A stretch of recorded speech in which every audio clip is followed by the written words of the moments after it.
सूर्यास्त इस बात का गवाह है कि अंत भी सुंदर हो सकता है। भारत के 28 राज्यों में उत्तराखंड के प्रमुख शहर हल्द्वानी इवनिंग न्यूज में आपका स्वागत।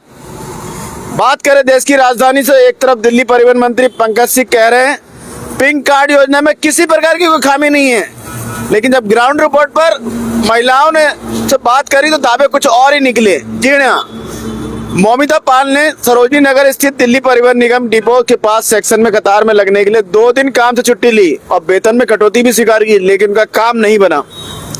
इधर मौलाना आजाद मेडिकल कॉलेज में नए छात्रावासों के लिए 570 करोड़ की योजना को मंजूरी मिल गई है, जिसमें 2 नए छात्रावासों के निर्माण के लिए 574 करोड़ रुपए स्वीकृत हुए। इधर झुग्गी झोपड़ी में रहने वालों के लिए खुशखबरी। केंद्रीय आवास एवं शहरी मामलों के मंत्री मनोहर लाल और दिल्ली की मुख्यमंत्री रेखा गुप्ता ने कहा कि दिल्ली के 1731 अनाधिकृत कॉलोनियों में से 1511 को जैसी हैं जहां के आधार पर नियमित किया जाएगा। मुंबई से बड़ी खबर आ रही है। आशा भोसले का राजकीय सम्मान सहित अंतिम संस्कार शिवाजी पार्क में किया गया। उनका अंतिम संस्कार जुलूस के मार्ग में पड़ने वाली चालों, इमारतों के निवासियों और ऊंची ऊंची बिल्डिंगों से अंतिम झलक पाने के लिए बड़ी संख्या में लोग दिख रहे थे। दर्शकों को बता दें, आशा भोसले की बड़ी बहन यानी कि लता दीदी का देहांत कोरोना काल में हुआ था, लेकिन ईश्वर का न्याय देखिए, उनकी विदाई में चाहकर भी लोग मौजूद नहीं हो पाए, जबकि आशा भोसले की विदाई में लाखों लोग मौजूद थे। इधर गुजरात से बड़ी खबर यह आ रही है, वहाँ स्थानीय चुनाव होने वाले हैं। उप मुख्यमंत्री संघवी ने कहा जो लोग गुजरात की जनता को मूर्ख समझते हैं उन्हें करारी हार का सामना करना पड़ेगा। आपको बता दें, अहमदाबाद, सूरत, बड़ौदा सहित 34 जिला पंचायतों, 260 तालुका पंचायतों और 84 नगर पालिकाओं और 15 नगर निगमों के चुनाव आने वाली 26 अप्रैल को होंगे। मतों की गिनती 28 अप्रैल को होगी। इधर कर्नाटक की बात करें तो एक तरफ देश की धनी व्यक्ति अनंत अंबानी के वनांतरा को सुविधाएं उपलब्ध कराई जा रही है, तो इधर शिवमोगा चिड़ियाघर में दरियाई घोड़े यानी कि हमसिनी के अपने 2 बच्चे खो दिए, गर्भ में उसकी मौत हो गई। लगभग 300 जानवरों वाले इस चिड़ियाघर में कोई भी स्थायी पशु चिकित्सक नहीं है। ये देश का बड़ा दुर्भाग्य है। कर्नाटक की आर्थिक स्थिति केंद्र सरकार की तुलना में अधिक मजबूत है। मुख्यमंत्री सिद्धारमैया मुख्यमंत्री ने कहा जब नरेंद्र मोदी ने 2014 में प्रधानमंत्री का पद संभाला था तब देश पर कुल बकाया ऋण 53.11 करोड़ रुपए था, जबकि पिछले 12 वर्षों में यह आंकड़ा 165 करोड़ से अधिक हो गया है। बेलगावी के अस्पताल में गर्भवती महिला की मौत, परिवार ने लापरवाही का आरोप लगाया। बेलगावी के जिला अस्पताल में प्रसव के दौरान भी जान गंवाने वाली और बच्चों को खो बैठी गर्भवती महिला के परिवार वालों ने यहाँ के डॉक्टरों पर लापरवाही का बड़ा आरोप लगाया है। कर्नाटक के मुख्यमंत्री ने चिकमंगलुरु में पुल का उद्घाटन किया। पुल बनने से पहले हांडूर के निवासियों को एनआरपुरा स्थित तालुका मुख्यालय तक पहुंचने के लिए एक लंबा घुमावदार रास्ता तय करना पड़ता था। लगभग 504 मीटर लंबा यह पुल हुंद्रू को एनआरपुरा तालुका केंद्र से जोड़ता है। इधर बात करें केरल की, तो केरल बोर्ड के बदले पैसे के विवाद ने शोभा सुरेंद्रन की धमकी चमक जो है फीकी कर दी है। चमक जमात इस्लामी ने शोभा सुरेंद्रन को कानूनी नोटिस भेजा है क्योंकि उन्होंने 16 अप्रैल 2022 को पलक्कड़ में आरएसएस नेता श्रीनिवासन की हत्या के लिए जमात को जिम्मेदार ठहराया था। इधर कोची के बाजार विशु उत्सव की रौनक गुलजार उठे। पिछले 10 वर्षों से रेशमी बालकृष्ण का परिवार एक सरल परंपरा का पालन कर रहा है।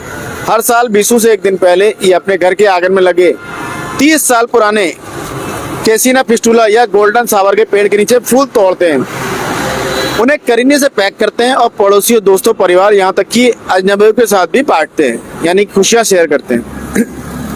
कोट्टम जिले में बर्ड फ्लू के प्रकोप की पुष्टि हुई है। बैकोम तालुक के उदयनारायणपुरम ग्राम पंचायत के वार्ड 16 में H5N1 की पुष्टि होने के बाद निवारक उपाय तेज कर दिए गए। इधर कन्नूर डेंटल कॉलेज के छात्र की मौत ने कैंपस में जातिवाद को लेकर सवाल खड़े कर दिए। अभिभावकों ने आरोप लगाया कि कुछ शिक्षकों ने नितिन राज के साथ जातिगत आधार पर भेदभाव किया और त्वचा के रंग को लेकर पूर्वाग्रह कर दिखाया। सीपीआईएम, कांग्रेस और विभिन्न राजनीतिक दलों के छात्र संगठनों ने इस घटना की निंदा की है और व्यापक जांच की मांग की है। बात करें तमिलनाडु की, तो धान प्रोत्साहन पर केंद्र के पत्र को लेकर निर्मला सीतारमण और स्टालिन के बीच ऑनलाइन विवाद छिड़ गया। धान प्रोत्साहन के संबंध में केंद्रीय वित्त मंत्रालय द्वारा 9 जनवरी को सभी राज्यों के मुख्य सचिवों भेजे गए एक पत्र को लेकर दोनों नेताओं के बीच मतभेद था। कोयम्बटूर के स्थानीय केबल टीवी पर जाना नामांकन का प्रसारण, टीवी के समर्थकों ने कार्रवाई की मांग की।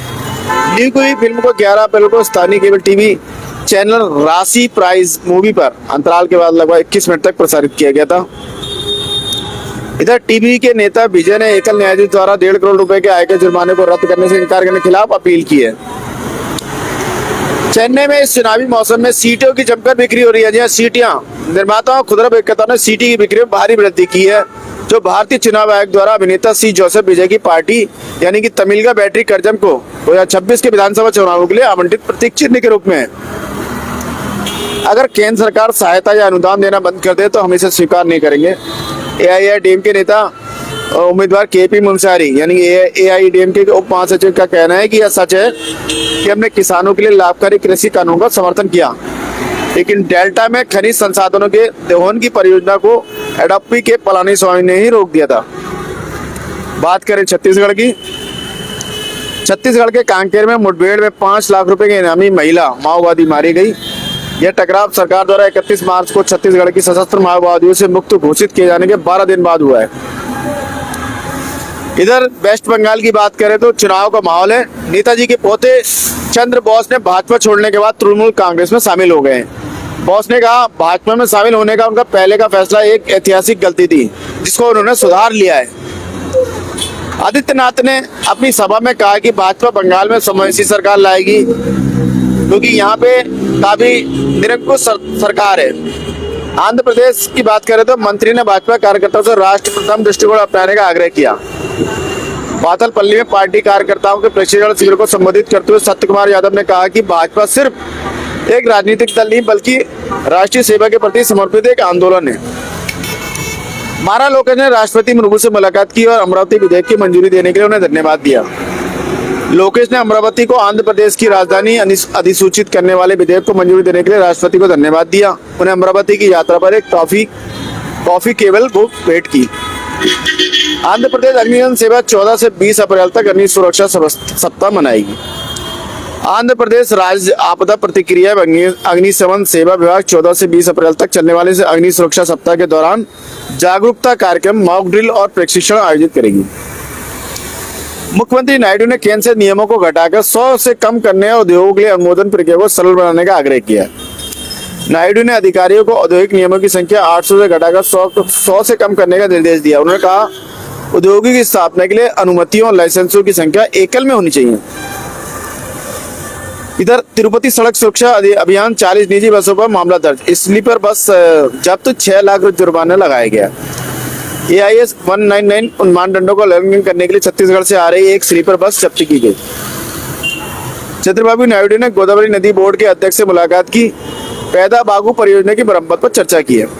इधर बात करें बिहार की तो जी हाँ, बिहार की आज हम बता दें सूत्रों के अनुसार, विश्वसनीय सूत्रों के अनुसार ये बड़ी खबर आ रही है कि बिहार के नए सीएम सम्राट चौधरी होंगे। हालांकि विधिवत घोषणा कृषि मंत्री शिवराज सिंह चौहान कल करेंगे।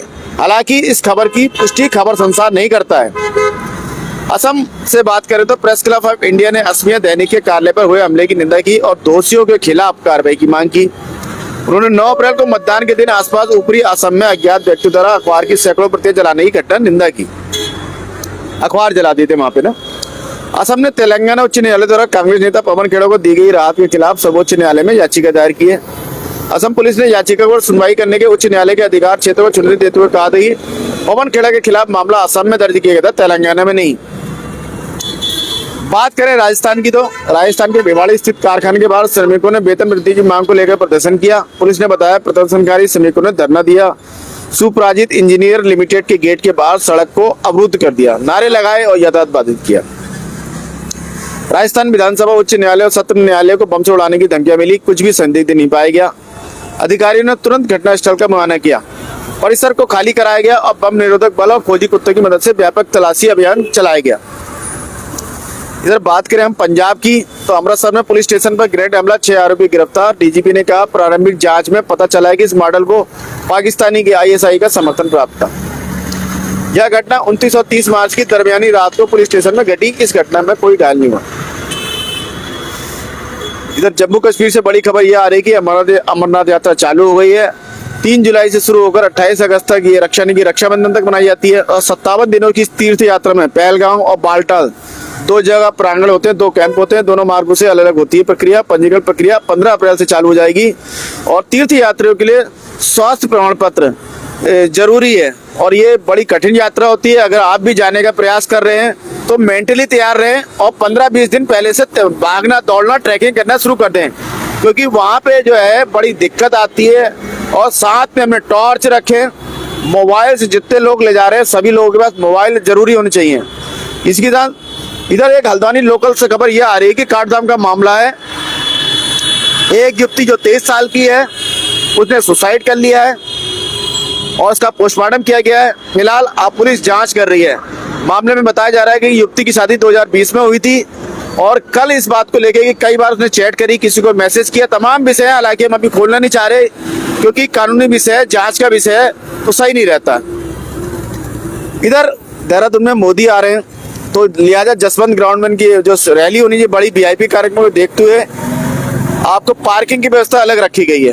पार्किंग में यह है कि गाड़ी कैंट से जो आएंगे जसवंत तो आर्मी ग्राउंड में उसकी अलग अलग जगह से है। तो खासकर कुमाऊं, हरिद्वार, ऋषिकेश, डोलवाला से आने वाले वाहनों, ये रिस्पना पुल होते जो आएंगे आराघर रोड सुराग और दरसलाल चौक से, तो वो लोग मतलब उधर खड़ी करेंगे गाड़ी कैंट के पास। इधर 3:30 बजे शोभा यात्रा भी है। भीमराव अंबेडकर की उनकी जयंती है कल। इसी तरह हल्द्वानी में भी रूट डाइवर्ट है कल। तो इसी तरह सभी शहरों में कल जयंती में आ रही है। आशा है आपको खबरें अपडेट रख रही होंगी और चाय पर चर्चा के लिए मसाला प्रदान कर रही होंगी। अपने विचार और सुझाव साझा करें। कल फिर नए विषय के साथ आपके समक्ष उपस्थित होंगे। इसी के साथ मैं मनोज आर्य, खबर संसार के लिए जय।